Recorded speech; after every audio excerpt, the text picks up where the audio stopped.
Assalamualaikum warahmatullahi wabarakatuh. Sampurasun, wilujeng tepang deui sareng ibu dina pengajaran basa Sunda lebet kana materi carita wayang. Kanggo kompetensi dasar IPK dan tujuan pembelajaran. Kompetensi dasar 3.2 menganalisis isi, struktur, dan aspek kebahasaan petikan cerita wayang. 4.2 mengkreasikan petikan cerita wayang secara lisan ataupun tulisan ke dalam bentuk lain seperti drama, cerita pondok, dan puisi dengan memperhatikan struktur kaidah kebahasaan.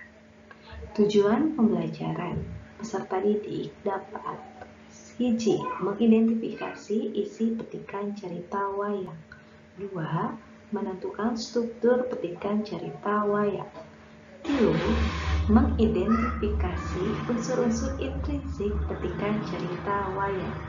4. Menyusun pancakaki petikan cerita wayang. Anu kalima, menceritakan kembali isi petikan cerita wayang. Dina materi carita wayang dibagi janten 4 aspek. Anu kahiji, ngeunaan ciri-ciri carita wayang. Anu kadua, struktur carita wayang. Anu katilu, unsur intrinsik. Anu kaopat nyaeta pancakaki. Carita wayang. Naon disebut carita wayang? Carita wayang nyaeta carita anu sok dilalakonkeun dina pagelaran wayang. Wayang asalna tina kecap bayang atanapi bayang-bayang, hartina kalangkang. Pagelaran wayang kulit sok aya kalangkang nu katembong dina kelir atanapi layar. Cahayana kaluar tina balincong. Balincong sarupaning sareng lampu tempel. Ayeuna lebet kana ciri-ciri carita wayang. Ciri-ciri carita wayang diantawisna nyaeta anu kahiji, carita wayang asalna ti India. Ka urang mareng jeung asupna agama Hindu. Janten carita wayang teh asalna ti India, asup ka Tatar Sunda eta ngaliwatan sareng agama Hindu. Teras anu kadua, carita wayang nyokot babona ti Mahabharata sareng Ramayana. Anu katilu, dipintonkeun dina pagelaran wayang dipupuhan ku dalang. Anu kaopat, ngaran pangarangna jentre jeung aya unsur pamohalan atanapi hal-hal anu teu masuk akal, teu kahonton. Teras di dieu aya struktur carita wayang. Struktur carita wayang diantawisna anu kahiji aya kakawen. Kakawen teh nyaeta mangrupa basa kawi atanapi titiron nu sok dipake mamanis atawa pamantes dina ngadalang. Sok disebut tembang dalang dina pagelaran wayang golek. Janten kakawen teh sami sareng tembang dalang. Da dihandap ieu aya contona. Saur nira tandana panjang, sinenggih sabda ya uninga. Sabda ya uninga, saur nira tandana panjang sinenggih. Sabda uninga wis mamang. Ulah layu kaya teki, kalabakti dening asih. Ya dening asih wong ora kanu kasih. Ya ieu teh bahasa anu diangge eta bahasa kawi. Teras anu kadua aya murwa. Murwa nyaeta kekecapan bubuka dalang sabada kakawen. Ilaharna ku bahasa kawi. Ngan loba oge anu make bahasa Sunda. Diucapkeun bari dipirik ku gamelan hawar-hawar lalaunan nya. Murwa kaasup salah sahiji jenis puisi padalangan. Janten murwa teh nyaeta puisi padalangan. Namun tadi ari kakawen mah nyaeta tembang padalangan. Anu katilu nyandra. Nyandra lebet kana prolog dalang sabada murwa. Eusina nggambarkeun kaayaan tempat, deskripsi deuk pangadeug, kagagahan, dangdosan, sifat, watek atawa Pabeat hiji tokoh bari dipiringku gamelan nu sorana hawar-hawar janten nyandra teh sami sareng prolog.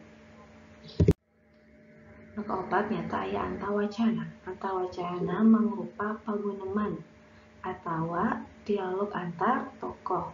Katapis dalang marigalkeun antawacana jadi ukuran penting kapercekaan hiji dalang. Sabab nalika dalang ngalaksanakeun antawacana, suara hiji tokoh wayang jeung tokoh sejenna teh kudu pisan kadenge bedana. Jeung dalang kudu bisa nyirikeun ciri khas unggal tokohna sewang-sewangan. Tah ieu kalebet kana nu hal nu susahnya. Teras urang lajengkeun deui aya lebet kana unsur-unsur intrinsik. Unsur-unsur intrinsik dibagi janten genep. Anu kahiji aya jejer, anu kadua aya palaku sareng watak, anu katilu nyaeta aya latar atanapi setting, anu kaopat nyaeta galur atanapi plot, anu kalima nyaeta puseur sawang atanapi sudut pandang, anu kagenep nyaeta amanat. Ku ibu emutan deui. Anu disebut jejer atanapi tema nyaeta inti carita ti awal nepi ka akhir. Nah, dina jejer itu dibagi janten 4. Anu kahiji aya jejer sosial, nyaeta nyaritakeun ngeunaan kahirupan. Anu kadua nyaeta aya jejer religi. Jadi caritana ngeunaan keagamaan. Anu katilu nyaeta aya jejer ekonomi. Anu kaopat nyaeta atikan atanapi pendidikan atanapi ilmu panggaweruh. Anu kadua nyaeta aya palaku sareng watak. Palaku nyaeta jalmana atanapi tokohna, tokoh wayang. Ari watakna nyaeta pasipatan si tokoh anu dicaritakeun. Anu katilu nyaeta aya latar atanapi setting. Latar dieu dibagi janten 3. Anu kahiji aya latar waktu atanapi wanci. Anu kadua aya latar enggon atanapi tempat. Anu katilu nyaeta aya latar kaayaan atanapi suasana.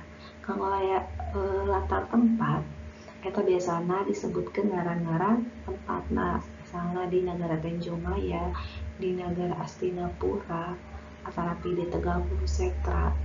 Nah, eta kalebet kana latar tempat atanapi enggon. Teras kanggo latar wanci atanapi waktu, contohna nyaeta tiasa sabada subuh, sabada magrib, kamari, cikene, nembe, bieu. Eta kalebet kana latar wanci. Janten lain ngasaukur ditangtoskeun ku waktu. Misal jam 1, jam 2, jam 3 nya. Tapi tiasa ngagunakeun kecapan anu tadi tos ku ibu sebutkeun. Teras jadi aya latar kaayaan atanapi suasana. Tadi biasana nggambarkeun dina cerita teh kabungah, kasedih, nalangsa, pikarunya, pikawaterin jeung sajabana.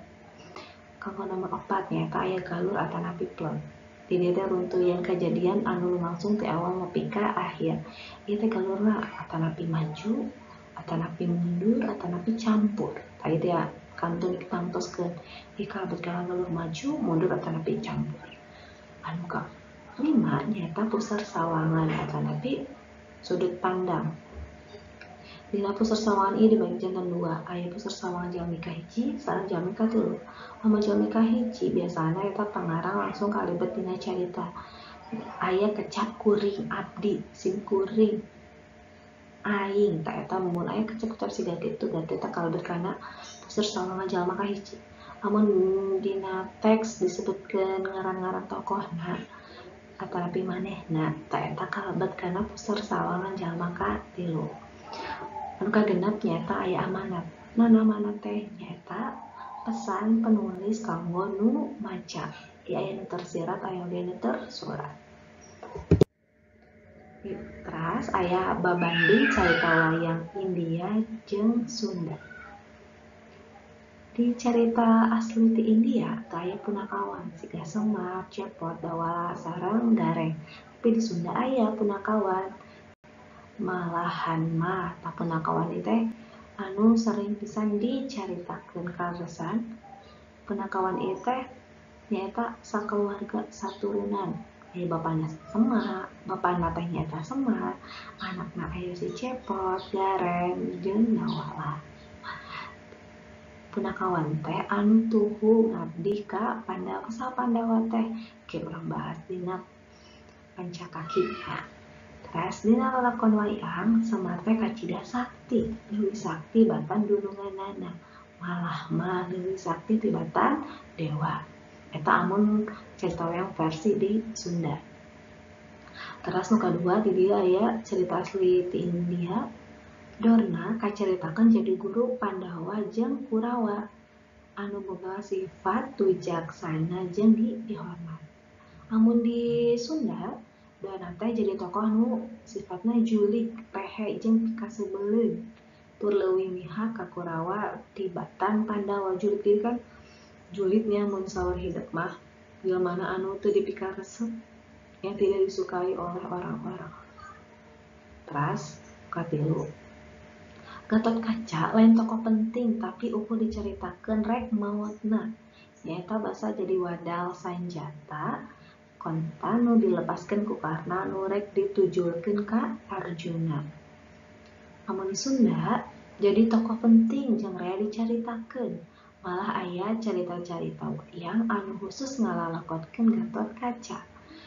Siga dina cerita Jabang Tutuka, Pergiwa Pergiwati, jeung Brajamusti. Aya oge Sri Kandi. Di cerita ini ya Sri Kandi teh lain awewe geulis, tapi amun di Sunda Sri Kandi teh awewe geulis anu jadi pamajikan kadua Arjuna. Drupadi. Nah, di India mah Drupadi teh Polyandri nyaeta pamajikan Pandawa 5. Aya Yudhistira, Bima, Arjuna, Nakula jeung Sadewata. Tadi amun misalnya hidup ngadangukeun ibu di awal tadi di bagian kahiji yen punakawan teh nyaeta anu tuhu ngabdi ka Pandawa 5 teh eta saha Pandawa 5 teh nyaeta aya Yudhistira, Bima, Arjuna, Nakula jeung Sadewa. Nah di ari Drupadi teh ngan saukur jadi pamajikanna Yudhistira amun di Sunda. Nah di dia aya Pancakaki dina cerita wayang Mahabharata. Dia Barata di dia teh janten buyutna nya atanapi nenek moyang lah mun di hidup mah generasi kahiji. Nah di dia teh Barata teh kagungan 2 putra. Anu kahiji aya Abiyasa, anu kadua aya Ambalika. Tah ti Ambalika teh kagungan putra ngaranna Pandudewanata. Terus ti Abiyasa kagungan Destarasta. Terus putra teh itu sareng hiji aya Ambika. Nah ti Pandudewanata ieu teh kagungan 2 garu atanapi pamajikan. Anu kahiji aya Dewi Kunti, anu kadua aya Dewi Mandri. Tati Dewi Kunti kagungan 3 putra nyaeta Yudhistira, Bima sareng Arjuna. Ti Dewi Mandrim kagungan 2 putra sakembar nyaeta Nakula jeung Sadewa. Punten nyaeta tulisanna kira huruf A. Terus tah kalima putra Pandudewanata teh katelana ku Pandawa 5. Nah di ti Abiyasa kagungan hiji putra nyaeta Destarasta, anu kagungan garwa nyaeta Dewi Gandari, anu kagungan putra jumlahna anu aya 100 nyaeta katelahna Kurawa. Nah kawitna teh Dewi Gandari teh ngalahirkeun sabunugan dadih anu tuluy buyar jadi 100 orok. Anu kahiji dingaran Duryudana, terus nu kadua Dursasana jeung Sajabana. Nah Kurawa sareng Pandawa ieu teh tara pernah akur. Ya tara pernah ngahiji sanaos anjeunna teh sadulurnya. Sanini saaki gitu tapi tara pernah akur. Nah, perang antawis Kurawa sareng Pandawa ieu teh katalana ku perang Baratayuda. Di mana lumangsungna nyaeta di Tegal Kurukshetra. Nah, di dia aya infografis. Nah, anu disebut infografis. Infografis teh nyaeta media informasi diwangun dina bentuk teks anu diadu maniskeun jeung elemen visual seperti gambar, ilustrasi, grafik sareng topografi. Infografis tos sumebar ka sagala wida. Tujuanna pikeun nyerut supaya batur daek maca ngalangkungan hiji media nu leutik tapi model usina. Hal-hal praktis ieu teh dipikaresep ku jalma-jalma modern. Infografis biasa ditingali di lingkungan sekitar urang, seperti mading sekolah, mading di balai warga, kantor, rumah sakit, saranja, sajabah. Urang niteunan contoh infografis carita wayang sumangga hideuk ditingali di dieu nu kahiji aya infografis ngeunaan Asep Sunada Sunaria 5 Mei 1855 dugi ka 31 Maret 2014. Nah, yang terang sa Asep Sunada Sunaria ieu teh. Nah, Pak Asep ieu teh kalursanya eta dalang anu kawentar di Tatar Sunda. Didinya nyaritakeun ngeunaan sajarahna Pak Asep anu tiasa janten dalang anu kawentar. Tadinya di gambar dijelaskeun yen Pak Asep Sunada Sunaria teh inung pisan nyaritakeun ngeunaan si Cepot sareng Sembah atau mungkin nu sok disebutna sareng Punakawan. Ya, terus nu kadua didinya aya gambar infografis oge nyatakeun ngeunaan carita wayang anu ti cerita ti mimiti carita dugi ka akhir amun telebat ieu nyaritakeun ngeunaan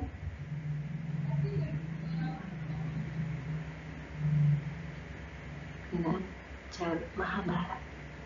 Jadinya katinggal aya misalnya aya perang besar terus ayo dia saja bana atau contoh-contoh lainnya anu katilu dinya aya awal mula Sunda ta asal usul ayana Sunda ya kuhideuk kantun dipilarin deui ieu mung contohna ieu ge tiasa milari di Google atau pikeun saja bananya. Dugi ka dieu eta terusan bila aya patarosan kuhideuk tiasa ditulis di kece patarosana naon mungkin kantun ku ibu Jawa ya. Amun tos aya patarosaan ku ibu cikapkeun dugi ka dieu kirang langkungan tadi hapunten. Assalamualaikum warahmatullahi wabarakatuh.